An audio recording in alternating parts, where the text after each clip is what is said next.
believe it in.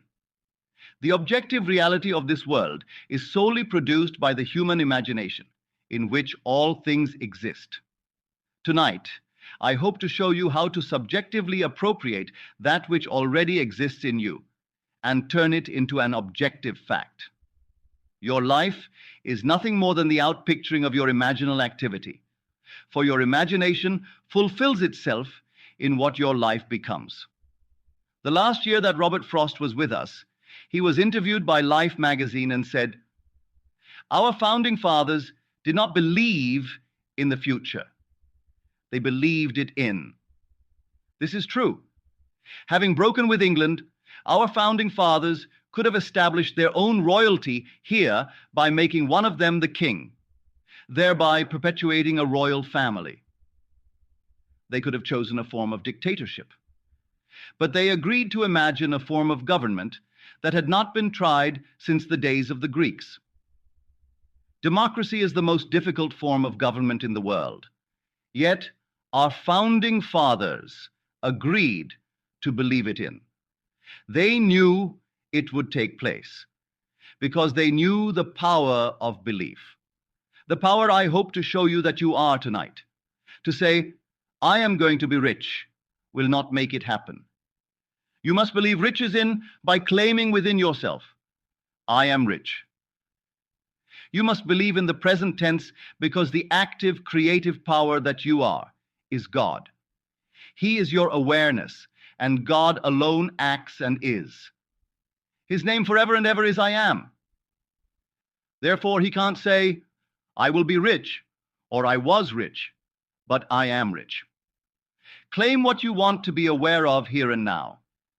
And although your reasonable mind denies it and your senses deny it, if you will assume it with feeling, your inward activity, established and perpetuated, will objectify itself in the outside world, which is nothing more than your imaginal activity objectified. To attempt to change the circumstances of your life before you change its imaginal activity is to labor in vain. This I know from experience. I had a friend who hated Roosevelt, yet wanted him to change.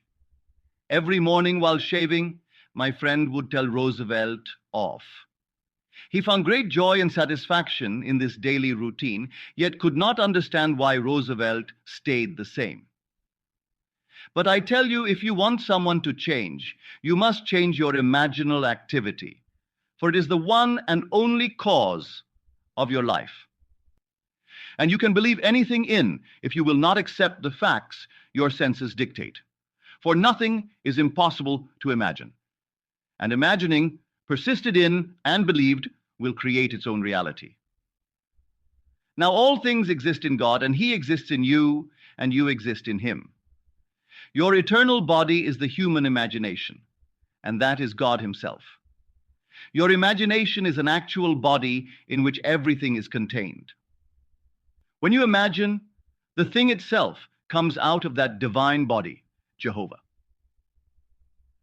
The story of Jesus is a wonderful mystery that cannot be solved until you discover from experience that he is your own wonderful human imagination.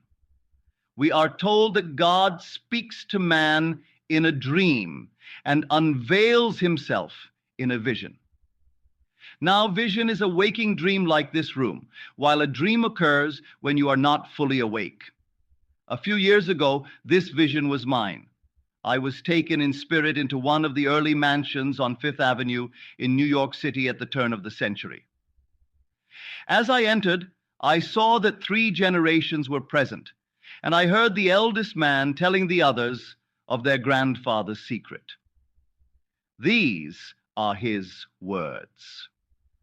Grandfather used to say, while standing on an empty lot, "I remember when this was an empty lot." Then he would paint a word picture of what he wanted to build there. He saw it vividly in his mind's eye as he spoke, and in time it was established. He went through life in that manner, objectively realizing what he had first subjectively claimed. I tell you, everything in your outer world was first subjectively appropriated. I don't care what it is. Desire can be your empty lot where you may stand, remembering when that which you now have was only a desire. If I now say, I remember when I lectured at the Women's Club in Los Angeles, I am implying I am no longer there and am where I want to be. Remembering when you were poor, I have taken you out of poverty and placed you in comfort. I remember when you were sick, by taking you out of sickness and placing you in the state of health. I remember when you were unknown, implies you are now known. By changing my memory image of you, I can now remember when you, with all your fame and fortune, were unknown and broke. That was the secret of grandfather's success. This is what I learned in vision. Do not put this thought aside, because it came to me in vision. In the 12th chapter of the book of Numbers, it is said that God speaks to man through the medium of dreams and makes himself known through vision. If God makes himself known to you through vision and speaks to you in dream, what is more important than to remember your dreams and visions? You can't compare the morning's paper or any book you may read to your vision of the night, for that is an instruction from the depth of yourself. God in you speaks to you in a dream, as he did to me when he took me on a trip in time to that beautifully staffed mansion at the turn of the century. As spirit, I was invisible to those present, but I heard more distinctly than they, and comprehended the words more graphically than they, because they had their millions. And who is going to tell one who already has millions how to get them? I entered their environment to hear their story, in order to share it with those who will hear and believe my words and then try it. This doesn't mean that just because you heard my vision, you are going to enjoy wealth. You must apply what you heard and remember when. If you would say, I remember when I couldn't afford to spend $400 a month for rent, you are implying you can well afford it now. The words, I remember when it was a struggle to live on a monthly income, implies you have transcended that limitation. You can put yourself into any state by remembering when. You can remember when your friend expressed her desire to be married. By remembering when she was single, you are persuading yourself that your friend is no longer in that state, as you have moved her from one state into another. When I say all things exist in the human imagination, I mean infinite states. For everything possible for you to experience now exists in you as a state of which you are its operant power. Only you can make a state become alive. You must enter a state and animate it in order for it to outpicture itself in your world. You may then go back to sleep and think the objective fact is more real than its subjective state into which you have entered. But may I tell you, all states exist in the imagination. When a state is entered subjectively, it becomes objective in your vegetative world, where it will wax and wane and disappear. But its eternal form will remain forever and can be reanimated and brought back into being through the seed of contemplative thought. So I tell you, the most creative thing in you is to enter a state and believe it into being. Now, causation is the assemblage of mental states, which occurring creates that which the assemblage implies. Let us say that I have two friends who would empathize with me, not sympathize, if they heard my good news. I put them together and listen, all in my imagination, as they talk about me and what has happened in my life. Being true friends, I hear their words of joy and see their happiness reflected on their faces. Then I allow myself to become visible to them and feel their handshake and embrace as I accept their congratulations as a fact. Now I have assembled a mental state which occurring created that which the assemblage implied. Therefore I am its cause. As I walk, firmly believing in the reality of what I have done, and that imaginal act becomes a fact. I may question myself as to how it came about. Then, remembering my imaginal act, I would say, I did it. If I did it, then did not God do it? Yes, because God and I are one I am. Are you going to continue to believe there is another on the outside? Or are you going to believe the great confession of faith, which I would urge you to accept? It's the great Shema.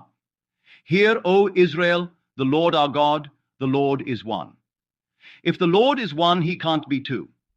Therefore, if his name is I am, and you say, I am, you must be one with the Lord who brought the world into being. Listen to these words. By faith, we understand that the world was created by the word of God, so that things that are seen were made out of things which do not appear. Here we see that the word of God is an imaginal activity which, joined by faith, created the world. And faith is nothing more than the subjective appropriation of an objective hope. Now, when you discuss your desire with me, you cannot see my imaginal act relative to you. If you tell me you need a job and I accept that thought, when I think of you, I remember your need.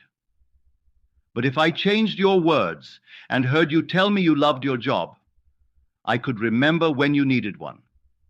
For now my memory bank contains the fact that you have a job you like very much.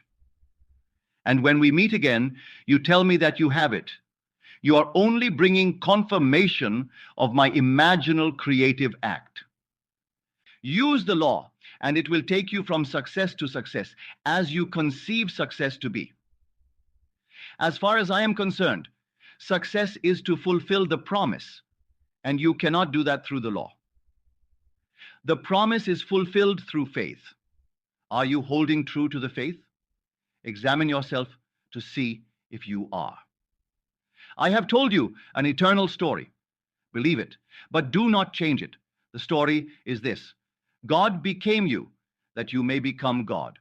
Use the law to cushion the blows while God keeps his promise. And then one day, when your journey is over, you will say, into thy hands I commit my spirit. Thou hast redeemed me, O Lord, faithful God. That's the cry on the cross. Commit your spirit to your imaginal act. Relax and fall asleep, knowing its redemption is assured. Then when you least expect it, God will prove to you that he has redeemed you by awakening in you, as you. Then you will be born, not of blood or of the will of the flesh or of the will of man, but of God. Now let us go into the silence